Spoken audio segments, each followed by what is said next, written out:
I think a B2B story that sticks in the mind of consumers is one that is new and different and engaging and scroll stopping.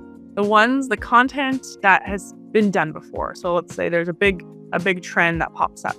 The brands that is first to do it are the ones that you remember. The ones that are 99th to do it, you really don't remember. And so I love brands that are constantly pushing the needle, trying new things, trying new content, trying new ideas, because they have the highest chance of sticking in the mind of the consumer versus being 99th brand to a trend. And so I think the brands that are able to have small teams that move fast and test are the ones that are and maybe that's in the fact that they're keeping up with social trends. And so they're brand number 4 to the trend. So they still have the opportunity to cut the noise versus brand 99.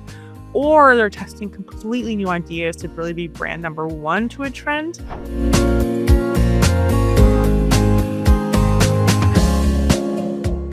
So, hi guys, this is Eamon. Welcome back to another episode of Beyond the Feed. And today we have Lindsay with us, who is the founder of Trade Marketing. And she's also a creator and strategist. You all know her on LinkedIn. And she builds with AI a lot. So, today we have a very interesting topic to talk about, that is why B2B marketing is finally getting personal. So, all over to you, Lindsay. What do you think about B2B marketing? How has it evolved over the years? Yeah, thanks so much for having me. Super excited to talk about this topic. I talk about it all the time with founders, executives across the globe. And yeah, I think B2B marketing is finally getting personal. And I think it's finally kind of stepping into that role that B2C and other marketing verticals have been for a long time. And I'm really excited about it. I feel like it's getting personal for a lot of different reasons. Reason number one is us folks that have been in B2C and across different marketing verticals for so long are coming into B2B. And we're so used to that more personalized, exciting marketing that speaks to us. And having it now be in B2B is something that just makes a lot of sense. And I think another reason why is too in the realm of AI, personal and human is marketing that really cuts the noise. And so super excited to see this shift. I think it's really effective for brands that tap into it. That's amazing. So we've seen a lot of EQ in basically B2C marketing, but do you see that same thing going on in B2B marketing as well? Is there a lot of emotional intelligence in B2B, or are we still stuck to the old ways of doing B2B marketing? Yeah. I think it was definitely shifting. I think we've seen a huge shift in the past couple of years with marketing in B2B that really speaks to people versus being this very stagnant, webinars only. And I think it's just really starting to find stuff that cuts the noise. And I think brands are becoming a lot more agile too. I think right now it's easier than ever to build to technology. AI is the biggest, most amazing tech that's helping us solve problems at a rapid pace. And as it is easier to build technology, to have messaging that really cuts through the noise and really is smart on the emotional intelligence side is so key. As the best companies are the ones that are building those communities and really talking to folks effectively and talking to their audience is the best. And I think it's awesome. I love the competition in tech today. Tech is only getting better and better for users, which is amazing. And to be able to effectively reach those users, it has to have great messaging and branding that really taps into the emotional intelligence, the emotional side of the folks trying to use these. That's amazing. So basically, in B2B marketing, a lot of people have issues with actually using AI. Not everyone wants to use AI when it comes to B2B or even B2C marketing. So, do you think that brands can stay authentic while also using AI and also incorporating emotional intelligence in B2B marketing? Yeah. Yeah. I think AI is a huge lever that marketers must really use today. Um, just a couple years ago, 2021, 2022, a marketer, their job was maybe one blog post a week, doing all the research, going and creating it, talking to folks, building it, making sure it's all great with SEO and having it go live. And that was their job, one blog post.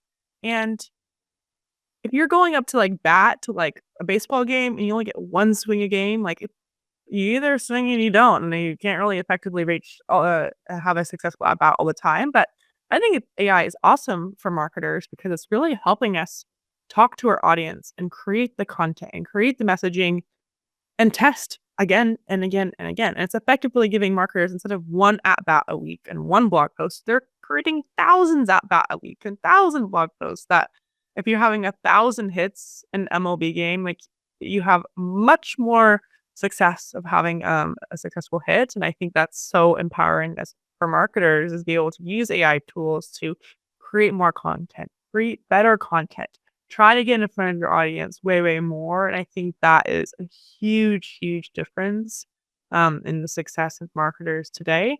Yes, it creates a lot more noise because every other marketer is doing the same thing, but I think it creates a lot of more opportunities to really reach your target market, our target audience, and shift and change kind of along the way. So, what are the top AI tools that you're using, especially when it comes to B2B marketing? Are there any AI tools that you think marketers should actually use? Yeah.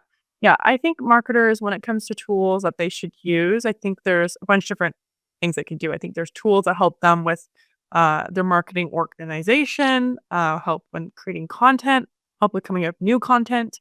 I think tools that help them become more deeply marketers. Like, for example, I absolutely love as a small lean marketing team is to use like tools that help me like transcribe my ideas and help me create. I think that's a huge one when it comes to creating. Like I'm always creating content, always hopping on podcasts like this and being able to like take the transcription. And the transcription is sure it's an AI tool to be able to grab the transcription and turn it into ChatGPT.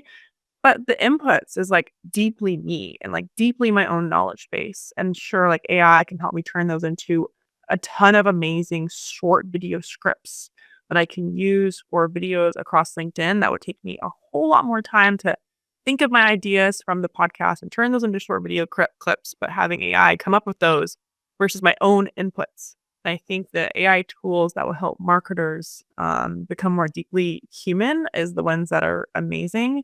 I love, I rather, instead of having AI create the final output, I think it's an amazing input along the way, whether you're using ChatGPT, whether you're inputting a long form podcast and something like Opus Clip and having it pop out with clips that you can kind of choose from and tweak as a marketer has taste and a marketer has a great background of understanding, knowing what works, I think is so key. And so yeah, AI tools is not just like a nice to have for marketers, but definitely a must if they're wanting to cut through the noise and really effectively get their word out over time. I agree with that. So, a lot of B2B brands, they also talk about authenticity and how to actually be authentic in the age of AI.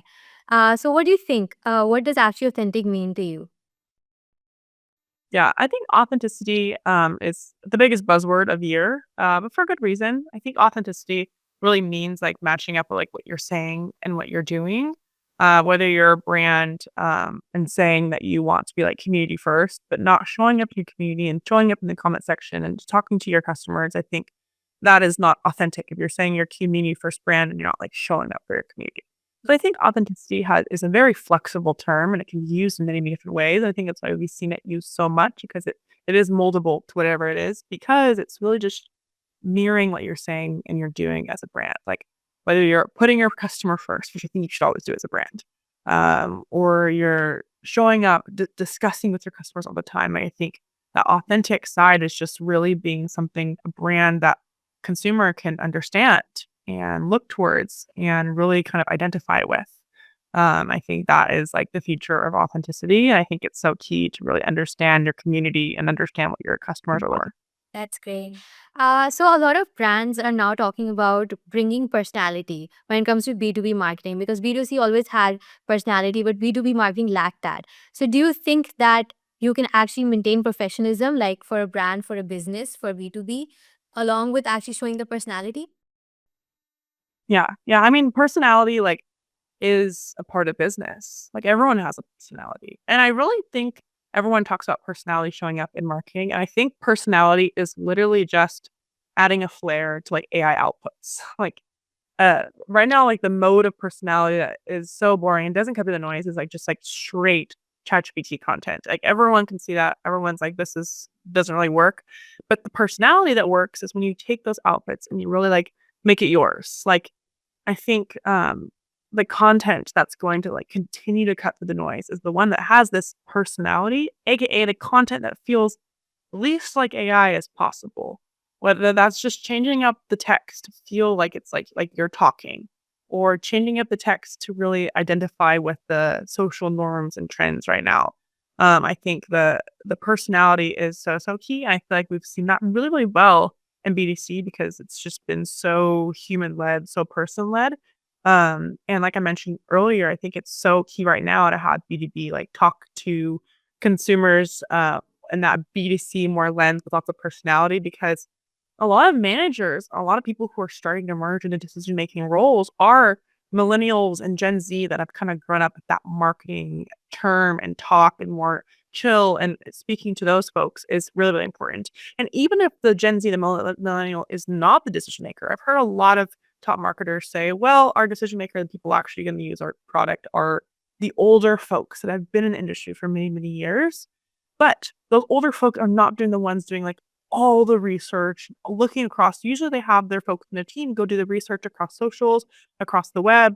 And those folks are the ones that are seeing their content that's speaking to them. So I think brands today need to either A, do a whole lot of research in how Gen Z and millennials find content and find things, or they should just hire millennials and Gen Z, which they certainly are, to kind of have that that voice, whether they're the buyers or the creators of the content to speak to the other Gen Z buyers across the market.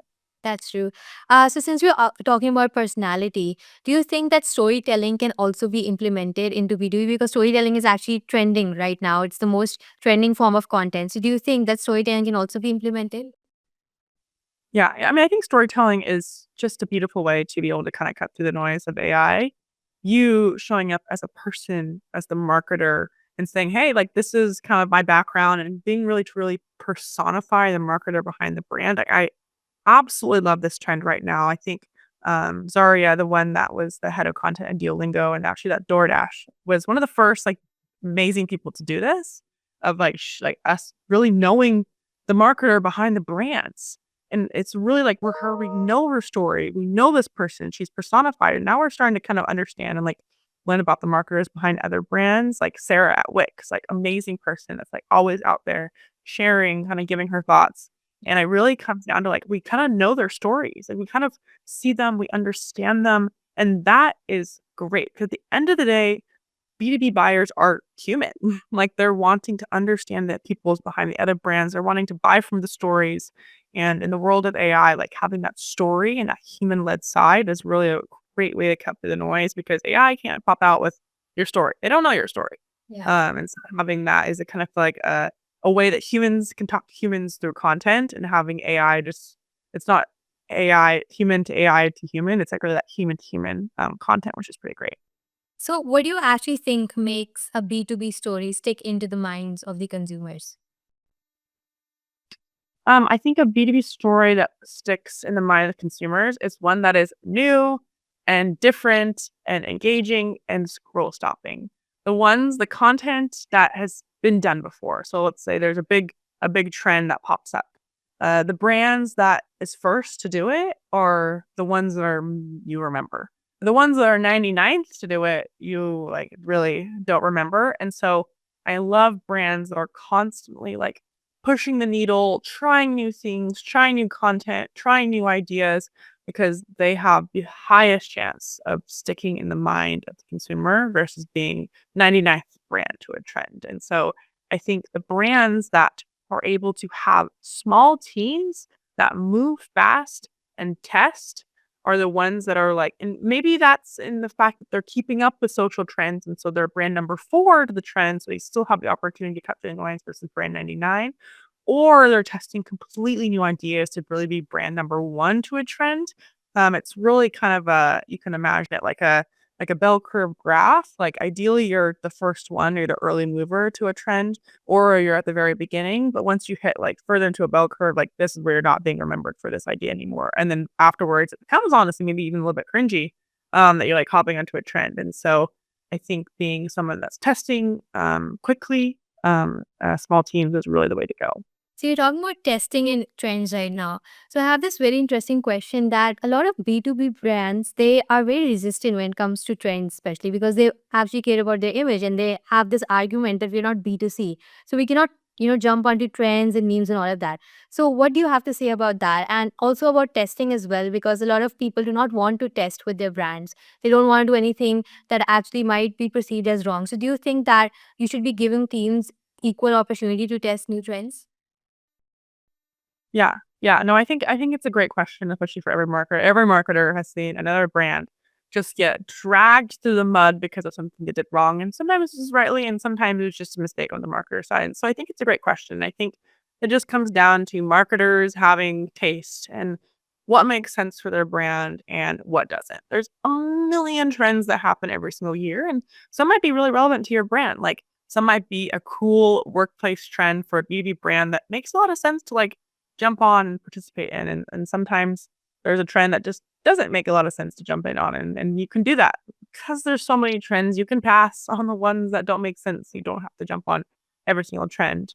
And so I think, yeah, jump on the ones that make sense, but then also make your own trends. Like make things that are more uh evergreen. That's gonna withstand the test of time too. I think evergreen content that's valuable and interesting and just action packed insights is always helpful for the audience. And so I think the brands that deal with trends a little bit is always helpful and staying up with the noise and not just living on a silo island, but also creating evergreen stuff is always I think a good move for brands too. That's amazing. So I've seen you on LinkedIn and I've seen your carousels and everything that you're posting and you're doing a very amazing job by the way. So do you think that LinkedIn is actually a very powerful playground for B2B brands and for B2B marketing especially? And how is it changing in 2025? Yeah, I was just on calls actually this morning discussing this exact topic and the fact that LinkedIn right now is like TikTok in 2021, 2022. Yeah. It is a place that marketers are just starting to really emerge in the importance of the platform that it is. It is the only platform on the internet where the person is really tied to their identity. Like every single profile is the person and their name and the company that they work for. And so that kind of creates a really interesting social dynamic.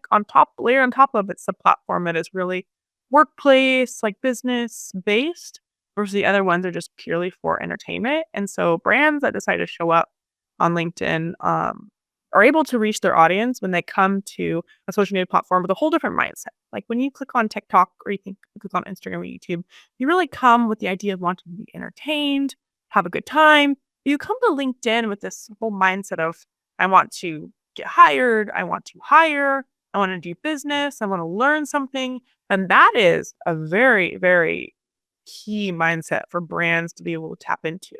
The consumer that's open-minded to get hired or hire or buy something in a business setting is incredibly, incredibly interesting. I think brands are just starting to tap into the opportunity of LinkedIn. And I've seen it over this past, even just in 2025, the amount of brands that are starting to come in, create content, really partner with their employees to create content because content that goes out from employee pages do 20 times better than companies that go out from content that goes out from company pages. Um, and so I think it's really something that we've seen rise and grow in 2025. I'm just so excited to see it continue to explode in 2026 as well. So continuing your answer, do you think that there's going to be a rise of EGC content as well, like employee generated content? And if yes, then how can actually managers or teams encourage their employees to actually start posting online content about the company specifically? Yeah, yeah. No, I love the idea of employee generated content. And I love it because it's not just from power to the brand, but it's really empowered to the employee. It's really become career insurance. Employees posting about their day to days, the things that they're learning, the things that they're creating. And you don't have to be a big creator. That's the beauty of LinkedIn. You don't have to be a big creator to see impact in your job and promotions and opportunities to work with brands and opportunities to speak. It really becomes this living, breathing resume, showing off the things that you're doing at work to the entire world, which I think is incredibly empowering for employees. And so I think employee generated content has been a topic for many a times now. There was even tools on LinkedIn in the past that actually got pause because the employee generated content was always pressure from the brand saying employees post about this update, employees post about this, and there was no incentive for employees. It just never stuck because employees are like, this doesn't benefit me. I have a million other things to do. I have a family at home. I have so many things going on. I don't want to post about this. It doesn't really work. Now, because of the different brands, opportunities, and crazy things going on LinkedIn, I think it's starting to actually stick because employees are realizing that there's a crazy amount of benefit themselves to posting content. Layered on top of the folks in the workplace are now Gen Z and millennial, and we're so used to content and posting content, consuming content. It's really like a native language to us when it comes to content. And so I think the layering with the opportunity and also growing up with the content creates this amazing ability for employees to post content and really be a huge major asset for brands. I love right now HubSpot. I think they're really killing it with their employee generated content. They have folks from all the way from the CEO down to leaders across the different verticals posting content, and they've really become like the mouthpiece of HubSpot across LinkedIn. HubSpot is killing it when it comes to working with creators, employee generated brands. And I think they're just a case study that every brand can kind of look at right now. So, how do you think can smaller B2B brands actually compete with the big players in the market, but within a small budget as well? Yeah, I mean, I think the opportunities for small baby brands to cut through the noise is a bigger opportunity than ever before.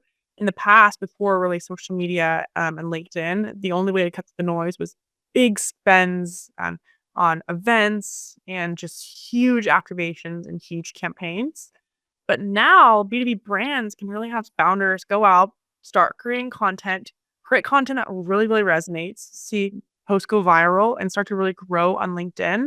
And because LinkedIn is a platform of a billion users and less than 1% create content, there is a huge opportunity for founders to really cut through the noise and start to reach their target buyer. And if they're a small creator and executive on social media, and if they're not yet reaching their target market and their target clients, they can just create the content and have this dialogue through their content page, and go and connect with target buyers. And when they connect with target buyers, they see their content, they see their messaging, and so there's this huge opportunity to connect with buyers with very small spends. And I think it's just never been a better time to create companies and really lean into creating content and cutting through the noise in that way. That's amazing. Wait, so I want to know what's one outdated B2B marketing tactic that you think people are still using and they should actually stop using now? Um, one outdated BD marketing tactic. Like I know when there's hashtags that's outdated. Yeah, yeah. I think right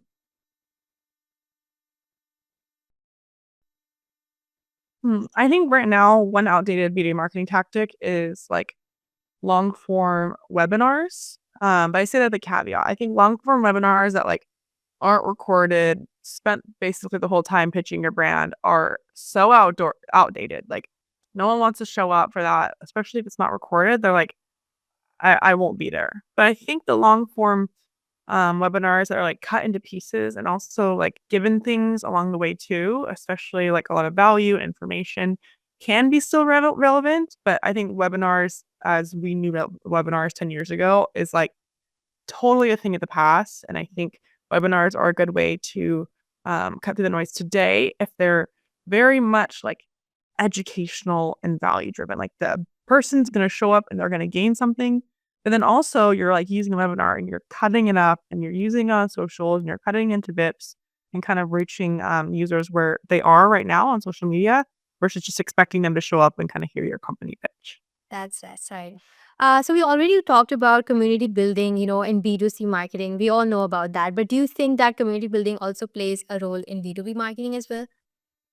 Yeah, I mean, community is huge. Everyone wants to be a part of the community. I think Clay has done a great job with B2B community. Like everyone wants to be a part of Clay and be a Clay creator and be part of the ecosystem there.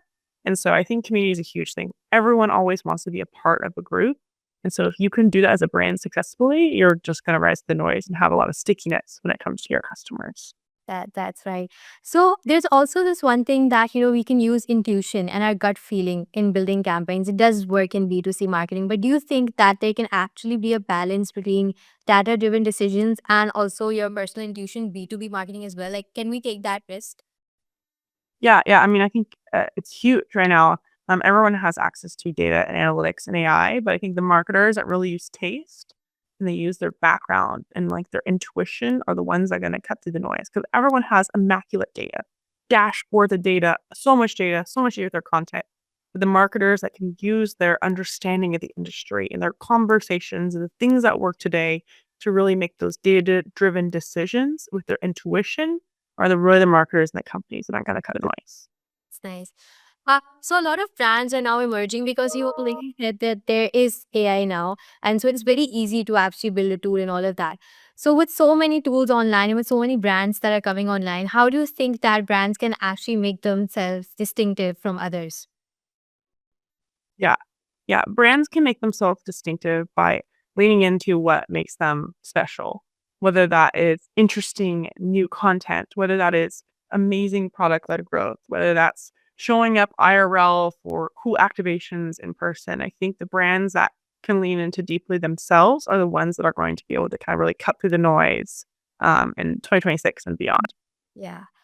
So this brings us at the end of the podcast, and say it was wonderful having you. At the end, would you like to give any advice to all of those people who are now coming into the B2B industry? How can they actually cut through the noise? How can they actually get noticed? Yeah, yeah. I think 2 pieces of content is test and use AI. But then the other side is like lean into your taste, lean into your background. Like everyone has a unique background when it comes to their schooling, their career. And so I think that gives you value in the workplace. Like go out, show it off, talk about it on LinkedIn, and really use those to drive your decisions across BD marketing. Thank you. That was amazing advice. Thank you for coming. And say it was wonderful having you. Awesome. Thank you so much.